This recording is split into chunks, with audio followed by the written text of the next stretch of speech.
नमस्कार। आज की कविता है छाया मत छूना। ये कविता गिरिजा कुमार माथुर के द्वारा लिखा हुआ कविता है। इसमें कविता में कवि ने मनुष्य को बीते लम्हों की याद ना कर भविष्य की ओर ध्यान देने को कहा है। इसमें कविता में है कि छाया मत छूना, मन होगा दुख दूना। इसमें कवि कहते हैं कि अपने अतीत को याद कर किसी मनुष्य का भला नहीं होता, बल्कि मन और दुखी हो जाता है। जीवन में है सुरंग सुधियाँ सुहावनी, छवियों की चित्र गंध फैली मन भावनी। इसका मतलब होता है कि हमारे जीवन में अनेक रंग बिरंगी यादों की सुहावनी बेला आती है,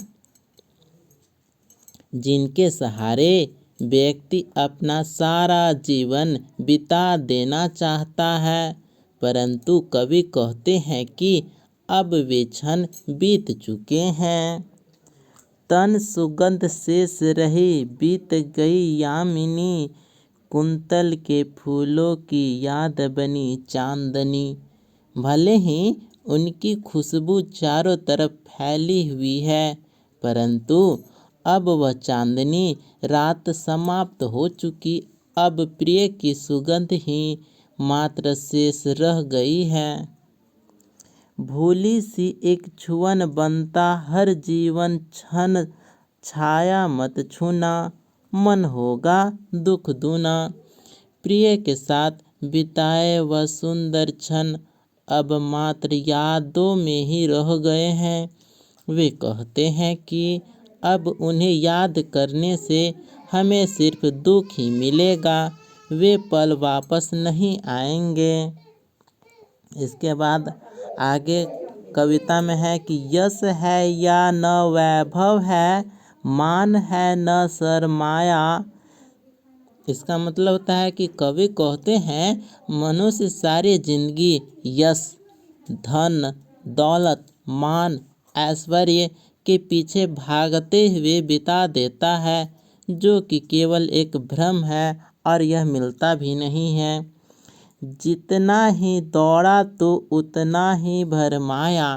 कवि कहते हैं ये ठीक उसी प्रकार है जैसे रेगिस्तान में पशु पानी की तलाश में भटकता रहता है, परंतु दूर कहीं सूर्य की किरणों द्वारा उत्पन्न हुए जल के आभास से ठगा जाता है और जितना दौड़ेगा उतना ही भरमा जाता है। प्रभुता का शरण बिंब केवल मृग तृष्णा है। वे कहते हैं कि हम जितना मान सम्मान संपत्ति की चाह करते हैं, उतना ही हमारी चाहत इसके प्रति बढ़ती जाती है। इसका कोई अंत नहीं है और प्रभुता का शरण है सो मृग तृष्णा के समान बताया गया है। हर चंद्रिका में छिपी एक रात कृष्णा है।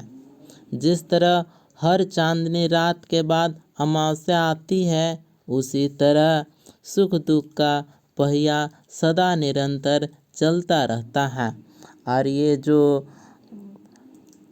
हर चंद्रिका में छिपा एक रात कृष्णा के समान है।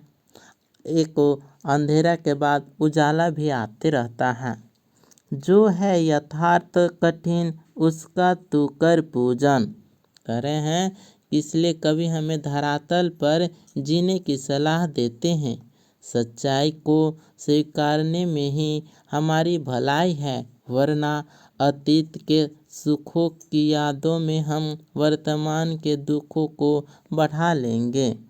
इसलिए कहा गया है छाया मत छूना, मन होगा दुख दूना।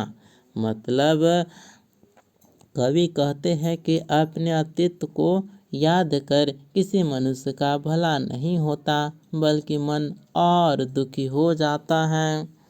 दुविधा हत साहस है, दिखता है पंथ नहीं। मतलब है कवि कहते हैं कि मनुष्य सदा दुविधा में फंसा रहता है, जिसके कारण उसे कोई रास्ता नहीं सूझता और वह अधिक निराश हो जाता है। देह सुखी हो पर मन के दुख का अंत नहीं। जीवन में उसे जो कुछ मिलता है उससे उसकी शारीरिक सुख तो मिल जाता है, परंतु मन संतुष्ट नहीं हो पाता। जिस प्रकार शरद पूर्णिमा की रात को चांद न निकलने तो शरद पूर्णिमा का सारा सौंदर्य और महत्व समाप्त हो जाता है, उसी प्रकार अगर मनुष्य को जीवन में सुख संपदा नहीं मिला तो वह दुख से ही जीवन भर सताता रहता है। जिस प्रकार है दुख है न चांद खिला शरद रात आने पर, मैंने शरद रात में जिस प्रकार चांद न निकले तो शरद पूर्णिमा का सारा सौंदर्य महत्व समाप्त हो जाता है। उसके आगे है क्या हुआ जो खिला फूल रस बसंत जाने पर। कह रहा है कि जैसे बसंत ऋतु में फूल न खिले तो वह निश्चित ही मतवाली और सुखदायी ना होगी, वैसे ही मनुष्य को अलग अतीत में जो कुछ उसे मिलना चाहिए था उसे वह मिला। आगे है जो न मिला भूल उसे कर तू भविष्य वरण। मतलब है कि अगर कुछ चीज़ मिला तो ठीक है, नहीं मिला तो वो भी ठीक है, वह उदास हो जाता है, क्योंकि वह अगर कुछ चीज़ों को नहीं मिला तो वह उदास हो जाता है, इसलिए उसे भूलना ही बेहतर है। इसके बाद है छाया मत छूना मन होगा दुख दूना। मतलब कवि कहते हैं कि अपने अतीत को याद कर किसी मनुष्य का भला नहीं होता बल्कि मन और दुखी हो जाता है, इसलिए कहा गया है कि छाया मत छूना। मतलब पुरानी चीज़ों को याद मत करो क्योंकि दुख दुगना हो जाएगा। इस प्रकार से गिरिजा कुमार माथुर का यह कविता छाया मत छूना यहीं पर कंप्लीट होता है।